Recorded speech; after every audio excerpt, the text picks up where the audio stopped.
कई लोग पूछते हैं, क्या सिर्फ व्रत रखने भर से भगवान खुश हो जाते हैं? क्या सिर्फ बेलपत्र चढ़ाने से शिव प्रसन्न हो जाते हैं? क्या हर सोमवार उन्हें याद कर लेने से जीवन की सारी मुश्किलें दूर हो जाती हैं? इन सवालों का जवाब एक रहस्य की तरह छुपा होता है, जिसे समझने के लिए सिर्फ पूजा करना काफी नहीं, बल्कि सही तरीके से और सही भाव से करना जरूरी है। और जब बात हो 2025 के सुखिया सोमवारों की, तो हर सोमवार एक अवसर है शिव को अपने जीवन में उतारने का। आज इस वीडियो में जानिए कैसे आप इस साल के हर सुखिया सोमवार पर भगवान शिव को प्रसन्न कर सकते हैं, वो भी बिना किसी जटिल विधि, बिना किसी दिखावे के, बस सरल उपायों से। सच्चे मन से शिव को प्रसन्न करने की पहली और सबसे प्रभावशाली बात, शिव किसी दिखावे से प्रसन्न नहीं होते, उन्हें चाहिए बस एक सच्चा दिल।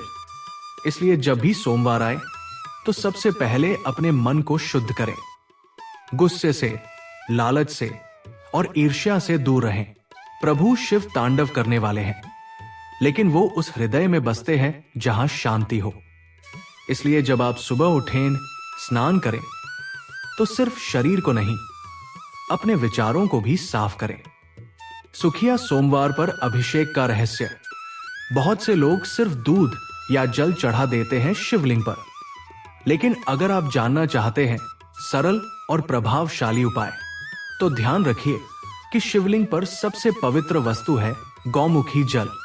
अगर संभव हो तो तांबे के लोटे से गौमूत्र मिले जल से अभिषेक करें, अन्यथा शुद्ध गंगा जल में थोड़ा सा कच्चा दूध, शहद और तिल मिलाकर अभिषेक करें। इस प्रक्रिया के दौरान एक मंत्र जरूर बोले, नमः शिवाय, लेकिन यह मंत्र सिर्फ मुंह से नहीं, दिल से बोले। हर बूंद के साथ शिव को महसूस करें। भोजन और व्रत का रहस्य। कई लोग सोचते हैं कि व्रत का मतलब सिर्फ खाना ना खाना होता है, लेकिन शिव के व्रत का असली अर्थ है अहंकार का त्याग। यदि आप फलाहार कर रहे हैं तो क्रोध और कटु वाणी से दूर रहें। अगर कोई भूखा है तो उसे पहले खिलाएं। यही शिव भक्ति है। आप एक दिन भूखे रह गए, लेकिन आपके व्यवहार में कटुता रही, तो ऐसा व्रत शिव को स्वीकार नहीं। बेलपत्र और शमी पत्र का अद्भुत रहस्य। शिव को बेलपत्र तो सभी चढ़ाते हैं, लेकिन क्या आप जानते हैं कि बेलपत्र पर 3 पत्ते क्यों होते हैं? ये ब्रह्मा, विष्णु और महेश का प्रतीक है। इसलिए जब आप बेलपत्र चढ़ाएं तो उसे उल्टा या टूटा हुआ ना रखें। हर पत्ता शिव को समर्पण का प्रतीक होता है। अगर बेलपत्र न मिल पाए तो शमी पत्र, दूर्वा या तुलसी का भी उपयोग किया जा सकता है, लेकिन नियम के अनुसार। शिव की आरती और भजन की शक्ति। आरती सिर्फ दीप जलाना नहीं होती, आरती होती है अपनी आत्मा की लौ को प्रभु शिव से जोड़ना। इसलिए जब आप सोमवार को आरती करें तो मोबाइल दूर रखें, मन को स्थिर करें। आरती को गाए नहीं, उसे जिए।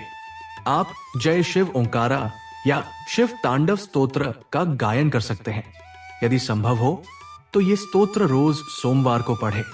इसके उच्चारण से नकारात्मक ऊर्जा दूर होती है और जीवन में सकारात्मकता का प्रवेश होता है। दिशा, समय और पूजा का रहस्य। शिव की पूजा करने के लिए ब्रह्मा मुहूर्त सबसे उत्तम समय होता है। सुबह 4 बजे से 6 बजे के बीच अगर आप शिव का स्मरण करते हैं तो उसका प्रभाव 100 गुना अधिक होता है। पूर्व दिशा की ओर मुख करके शिवलिंग की पूजा करें और शिव को सफेद रंग के वस्त्र, चंदन और सफेद फूल अर्पित करें। सफेद आख, धतूरा और सफेद कमल भी शिव को अर्पित किए जा सकते हैं। ये सारे प्रकृति के रहस्य हैं, जिन्हें शिव से जोड़ने के लिए ही बनाया गया है। मनोकामना पूर्ण करने के सरल लेकिन शक्तिशाली उपाय। अगर आपके जीवन में कोई विशेष मनोकामना है, जैसे विवाह, संतान, धन या शांति, तो हर सोमवार को शिवलिंग पर एक लोटा जल चढ़ाएं और मन में एक ही कामना दोहराएं। लेकिन ध्यान रहे, ये कामना किसी के अहित की ना हो। शिव वो है जो रावण के तप से भी प्रसन्न हो गए, लेकिन अहंकार की परीक्षा में उसे पराजय मिली।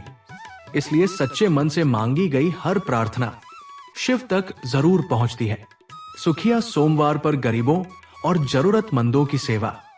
शिव को भोग लगाना जरूरी है, लेकिन उससे ज्यादा जरूरी है जरूरतमंद को भोजन कराना। अगर हर सोमवार आप एक भूखे व्यक्ति को खाना खिला दें, तो यही सबसे बड़ा शिवलिंग पर भोग है। शिव भूखे को भोजन कराने वाले को कभी निराश नहीं करते। किसी मंदिर में जाकर प्रसाद बांटें या घर के आसपास जरूरतमंदों को भोजन कराएं। गुप्त दान और मौन व्रत। सुखिया सोमवार पर किया गया दान कई गुना फल देता है, लेकिन वो दान जो सिर्फ भगवान जाने, दुनिया नहीं। इसलिए एक सोमवार ऐसा रखें जब आप किसी की मदद करें बिना किसी को बताए, और अगर संभव हो तो मौन व्रत भी रखें। मौन से शक्ति जागती है और शब्दों का संयम ही भक्ति को गहराई देता है। अब जब आप ये सब जान चुके हैं, तो सोचिए, अगर हर सोमवार को आप सिर्फ एक एक चीज को अपने जीवन में उतार लें, तो साल के अंत तक आपका जीवन कितना बदल जाएगा। शिव सिर्फ मंदिर में नहीं रहते, वो हर उस जगह रहते हैं जहां सच्चाई है, भक्ति है और सेवा है। 2025 का हर सुखिया सोमवार आपको एक मौका दे रहा है अपने भीतर के शिव को जगाने का, अपनी परेशानियों को समाप्त करने का और शांति की उस गहराई तक पहुंचने का जहां सिर्फ भक्ति होती है और भगवान होते हैं। तो इस बार सोमवार को सिर्फ शिवलिंग पर जल मत चढ़ाइए, अपने मन के भीतर शिव को बैठाइए। फिर देखिए, आपके जीवन में भी सच्चा सुख आ जाएगा। अगर आप भी शिव से प्रेम करते हैं, तो कमेंट में जरूर लिखिए नमः शिवाय और बताइए कि आपको इस वीडियो का कौन सा हिस्सा सबसे ज्यादा पसंद आया।